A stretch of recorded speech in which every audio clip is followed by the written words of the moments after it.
Bom dia, boa tarde, boa noite, Bitcoins do Brasil e do mundo que me acompanham aqui no Declarando Bitcoin. Gente, eu sou a Ana Paula Rabelo, mais conhecida como a Declarando Bitcoin ou a loira do imposto. E eu tô aqui hoje para trazer uma questão de relevância, né? Porque a gente escolhe entre as questões que vocês deixam aqui com a gente escolhe as questões que a gente julga mais procuradas, digamos assim, e que tem um conteúdo relevante para vocês.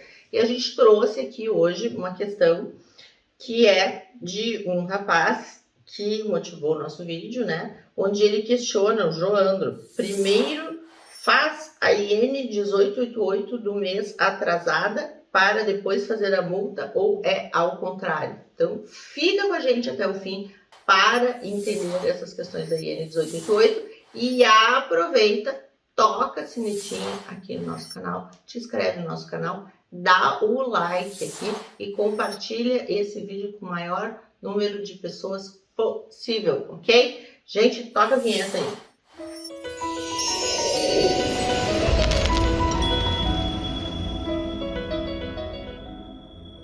Então vamos lá. Como a gente falou aqui, o Joandro deixou essa questão.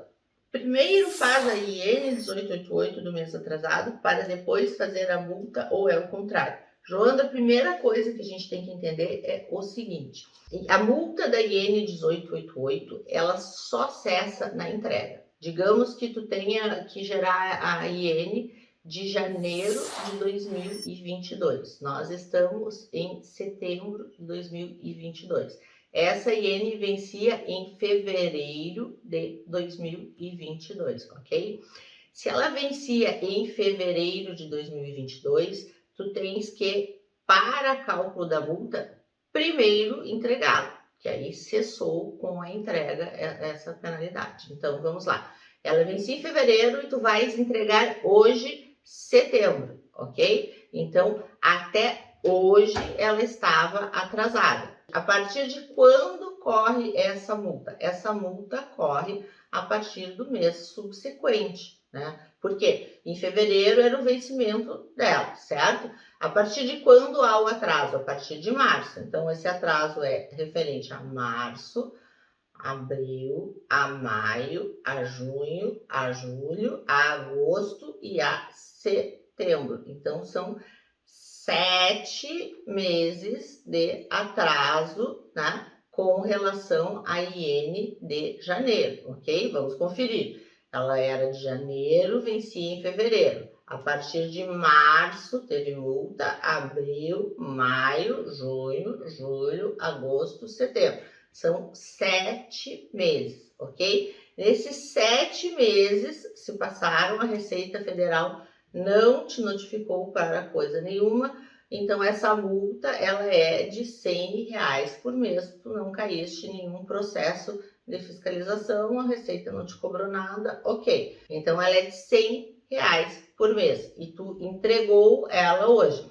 Tu fizeste a entrega e ainda assim a Receita Federal não te encaminhou a cobrança, né? Então tu ainda pode te manifestar de forma espontânea e pagar ela com 50% de desconto. Aí de R$100 por mês, ela passa a R$50 por mês. Então, R$50 vezes os 7 meses, R$50 referente a março, R$50 referente a abril, R$50 referente a maio, R$50 referente a junho, a julho, a agosto e a setembro, ok? Então, a nossa conta é de 7 vezes 50. São R$350 que tu vais pagar de multa.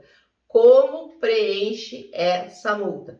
Vai aqui um videozinho que eu já disponibilizei antes para vocês e vai de novo aqui do preenchimento da multa da IN 1888, ok? O preenchimento da multa é lá no Cicalc Web, tu vais colocar o teu nome, a tua data de nascimento no Cicalc Web, o código é o 57 2020. O período de apuração é o mês base da IN 1888, certo? O vencimento é o mês seguinte, ok? E tu vais colocar esse valor em valor principal. Então, ela vai ter valor principal e vai ter valor total, ok? Então, o teu total aí vai ser de R$350 nesse caso, beleza? Ok. Agora a gente vai deixar para vocês aqui de bônus, de brinde,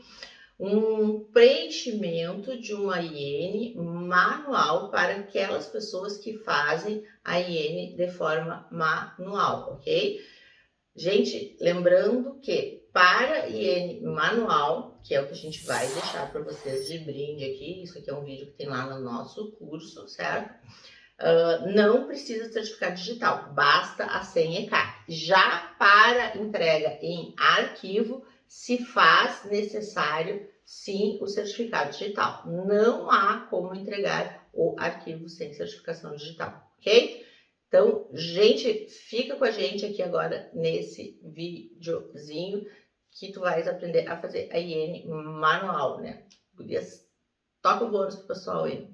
Nós vamos entrar lá no portal ECAC. Ó, aqui o meu certificado digital.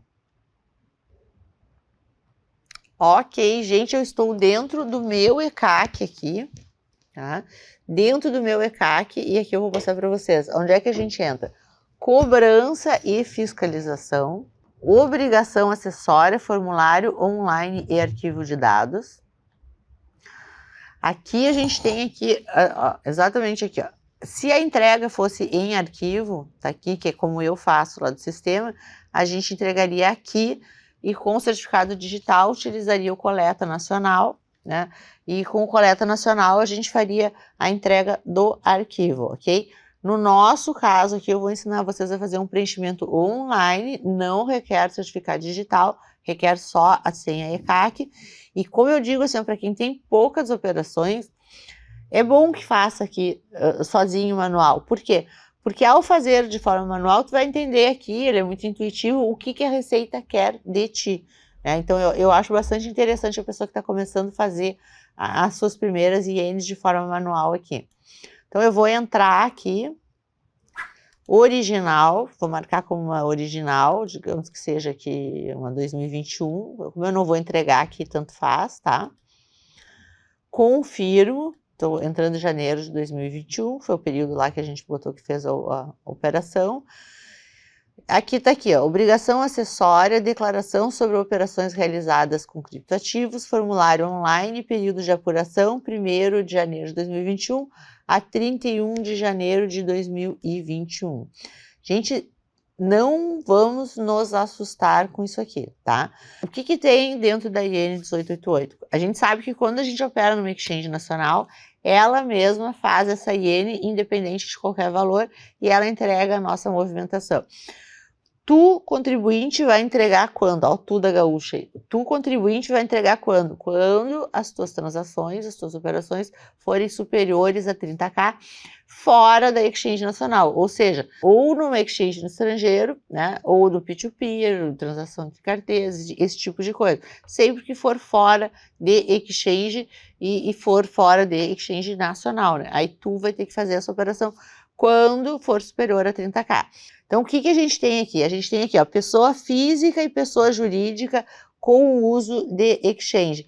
Quem é que entra aqui, gente? Pessoa física e pessoa jurídica com o uso de exchange. Eu já vi gente preenchendo aqui no Nacional. Precisa? Não. Vai preencher aqui o quê? Quando tu opera no estrangeiro. Então, opera numa exchange estrangeira, tu vai aqui, porque isso aqui é com o uso de exchange, tu vai registrar. Uma coisa importante aqui no formulário online é o quê? Todos os campos que tem asterisco, o preenchimento é obrigatório. O que não tiver asterisco, o preenchimento não é obrigatório, ok? Então, isso é uma coisa a ser observado, por quê? Porque tem campos aqui que não são obrigatórios, mas estão aqui. Então, se vocês quiserem preencher, vai ser preenchido. Então, a gente vai simular aqui uma compra. Então, vamos lá. Uma operação de compra. Vamos colocar aqui 21 de janeiro de 2020. Operação valor. Vamos colocar 10 mil reais. Lembrando que essa iene sempre é preenchida em Fiat, é sempre na nossa Fiat. Ela é preenchida em quê? Em reais, ok? Operação taxa-valor, vou colocar aqui um valor 100 reais. Criptoativo símbolo, vamos lá. BTC, Bitcoin. Criptoativo quantidade, vamos colocar uma fração aqui. 0,345. Comprador, exchange, URL. Aqui eu não vou botar nome de exchange, tá, gente? Para não fazer propaganda aí para ninguém. Vou botar um HTTPS aqui qualquer, né? Que seria o URL aqui da exchange. Comprador, exchange, país. Vamos colocar aqui que, sei lá, que fosse uma exchange no Paraguai. Certo? O comprador exchange nome. Vamos botar aqui também um nome qualquer só de teste, ok? Ok. A data não pertence ao período informado. Eu abri de 2021, verdade. Viu que aqui tem pendência na obrigação acessória, porque é que eu abri 2021 e lancei 2020, é 2021. Aqui, verifiquei pendência. Aí é aviso. Aviso a questão da URL, porque eu não informei uma URL correta. Severidade do aviso, nenhuma poderia aqui transmitir, ok? Eu não vou transmitir para dar mais exemplos para vocês. Então, isso aqui é uma compra. Na venda, são pedidos os mesmos casos. Na venda também, operação data, operação valor, operação taxa, criptoativo símbolo, criptoativo quantidade, vendedor, exchange, vendedor URL e país, ok? Permuta, que todo mundo me pergunta isso. Se a permuta tem que registrar duas operações. Não, gente, a permuta tu registra uma operação. Vamos fazer um exemplo de uma permuta aqui. Então, a permuta em 15 de janeiro de 2021. Operação taxa-valor, R$10. Criptoativo recebido. Então, gente, vamos lá. Fiz um par de troca, recebi no par de troca BTC, uma quantidade de Bitcoin, vamos colocar aqui 0,345. Criptoativo entregue. Vamos lá, entreguei o SDT. Criptoativo, estamos falando aqui ainda pessoa física e pessoa jurídica com uso de exchange no estrangeiro. Então, operei com SDT que tem no estrangeiro. Criptoativo entregue quantidade. Vamos colocar aqui 0,345 aqui, vamos colocar, sei lá, vamos botar 40 o SDT. Vamos botar mais aí, vamos botar 4.000 o SDT. Exchange, vamos botar os exemplos. Tá, vamos colocar de exemplo aqui. Vamos botar a Binance de exemplo aqui, para não dizer que não botou nada aqui, tá? Vamos usar o Binance.com aqui, ok? País, aí até foi bom ter posto a Binance, tem gente que me pergunta, Ana, a Binance não tem sede física, o que eu faço, onde é que eu coloco? Gente que usa aqui Malta, a gente tem os últimos endereços conhecidos dela. Vamos supor aqui que a gente coloque Malta. Não vai fazer diferença porque está errado qualquer um, né, gente? Porque, na verdade, ela não tem sede física, tá? Então, aqui Malta é um dos endereços conhecidos dela, ok? Salvou a operação. Então, uma operação de permuta, na verdade, não foi a informação da Fiat dela, né? O que foi a informação? Foi a informação da cripto, né, que tu entregou e da cripto que tu recebeu, ok? E dessa forma, tu lançou aqui e ficou tudo ok. Transferência da exchange e retirada da exchange. Transferência para exchange e retirada da exchange. Quando é que a gente preenche isso? Vamos lá. Transferência da exchange. Transferiu de uma exchange para outra. Tu vai preencher aqui. Retirou da exchange. Vai preencher aqui. Dação e pagamento. A mesma coisa, né? Eu vou dar um exemplo aqui que todo mundo me pergunta também. Aonde é que eu coloco, por exemplo, um rendimento eu coloco um stake? Onde é que eu coloco um airdrop? Onde é que eu coloco... Gente, não tem opção. Tu comprou isso? Não, tu não comprou. Tu vendeu? Não, tu não vendeu. Tu permutou? Não, tu não permutou. Na verdade, ingressou uma quantidade de cripto dentro da IN. Como é que tu vai alocar isso? É uma transferência para dentro do exchange. Não foi tu que fizeste a transferência, mas é uma transferência para dentro do exchange. Né? Então, tu vai botar a operação, vai botar o criptoativo, aí pode ver que aqui, de novo, lembro que, ó, gente, muita atenção nisso que eu tô falando. Eu falei antes aqui, ó, asterisco não precisa preencher dados que não contenham asteriscos. Então, vocês estão vendo aqui a origem da wallet, né? Não tem asterisco. Então, assim, não é de preenchimento obrigatório. Quem quer não preencher, não é de preenchimento obrigatório. Então, operação data é obrigatório, criptoativo símbolo é obrigatório. Vamos supor aqui que fosse uma Cardano. Criptoativo símbolo, criptoativo quantidade, a origem da wallet não precisa, né? A origem da exchange nome, se for não identificada, ou se for uma carteira específica, coloca, né? Se for não identificada, coloca por extenso aqui, não identificada, etc, salvar, ok, beleza, lançado. Por que isso? Porque é uma transferência para dentro da exchange. Transferiu para dentro da exchange uma moeda que tu não tinha. Não tem outra forma de tu colocar para dentro se não for via transferência, via compra, via permuta, via esses casos. Então, entrou, não é compra, tu vai colocar lá como entrada, uma transferência para dentro da exchange. Pessoa física e pessoa jurídica sem uso de exchange. Aqui a gente vai cair o mesmo caso, gente. Tem compra, tem venda, tem permuta, sem uso de exchange é aquilo, fez no peer-to-peer, no peer-to-peer, muitas vezes tu não tem os dados. Então vamos dar um exemplo aqui. Fez uma compra no peer-to-peer e tu não tem o CPF dessa pessoa. O que tu vai fazer? Tu vai colocar a operação valor, operação data, criptoativo símbolo, criptoativo quantidade, e aqui no tipo do NI, tu tem que botar aqui, tu fez um peer-to-peer e tu não tem os dados da pessoa. O que tu vai informar? Que o país da pessoa física ou da pessoa jurídica possui o NIF, que é o número de inscrição fiscal, mas a pessoa não possui. Tu não tem, é não identificado. Tu vai colocar isso, que é não identificado. O vendedor, nome, se tu não sabe o nome do vendedor, é um vendedor não identificado, entende? Quando eu coloco aqui que a pessoa, país da pessoa física ou pessoa jurídica, não tem NIF, tem NIF, mas a pessoa não possui, já fica aqui o CPF, o CNPJ sem o asterisco, o vendedor sem asterisco, aí tu já não fica obrigatório. O país, inclusive, fica sem asterisco também, entendeu? Então, e lá, como no nome é obrigatório, o que tu vai colocar? Não identificado. Então, assim, gente, não é um bicho de 7 cabeças, tudo aqui é muito intuitivo.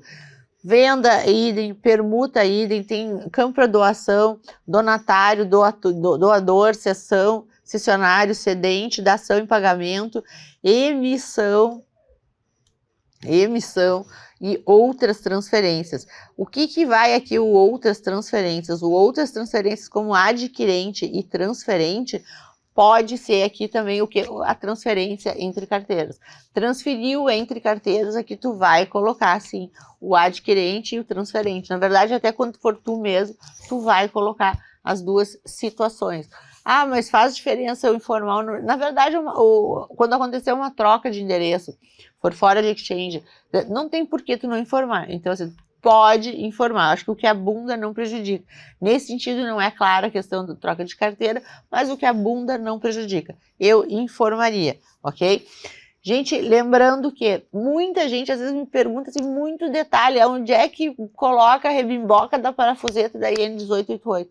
Então, a rebimboca da parafuseta da IN 1888 lá fora de exchange, tu vai colocar sempre em outras, né? Se tu não sabe o que fazer, coloca em outras transferências, ou quando tu recebe, ou quando tu remete.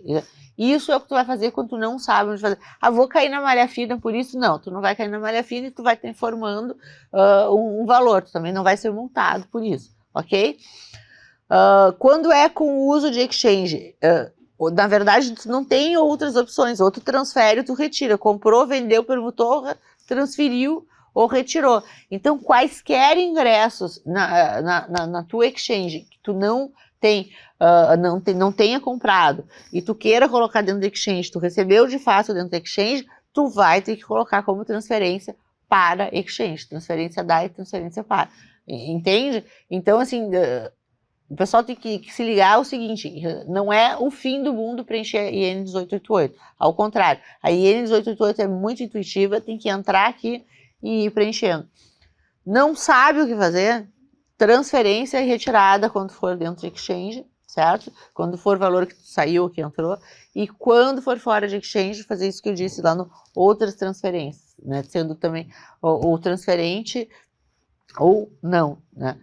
Ficou claro? Então, após isso, vamos verificar as pendências, verificou a pendência, deu tudo ok, vai transmitir a IN 1888. Transmitiu a IN 1888, vai gerar o recibo, salvar o recibo e estamos quites com a Receita Federal, ok? Gente, da IN 1888 era isso. Então é isso, pessoal. Então temos aqui um videozinho de preenchimento do DARF, né, com o cálculo que eu expliquei para vocês como é que é feito, ok? E temos aqui um preenchimento de uma IN manual, ok? Sempre tem muita gente me pedindo o preenchimento da IN manual, porque tem muita gente que faz ainda a IN manual. Nós aqui a gente faz em arquivo, tá? Para quem faz manual, realmente ajuda muito. Uma outra dica que eu vou dar é assim, para quem está aprendendo a fazer IN, ou quem quer compreender o que a Receita quer saber de você, entra lá na IN manual e faz uma IN manual.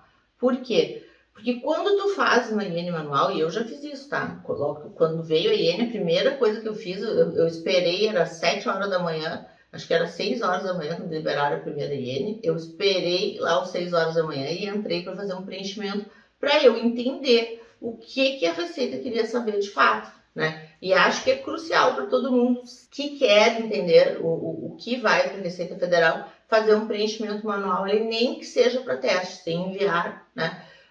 Para tu poder entender o que de fato a Receita quer saber de ti com a IN 1888. Tem gente, inclusive, que até depois de ver o que vai para a Receita Federal se apavora. Mas é importante para vocês terem um pouquinho mais de domínio sobre as suas informações, ok? Gente, de novo, a gente sempre grava com base naquilo que vocês deixam para nós, então quanto mais vocês deixarem, mais a gente vai trazer aqui para vocês, ok? Dá um like aqui nesse vídeo, compartilha com todo mundo, tá? Toca a sinetinha aqui no canal, muito importante. E nos segue em todas as demais redes sociais, ok? Vem com a gente e até a próxima semana. Um beijo grande!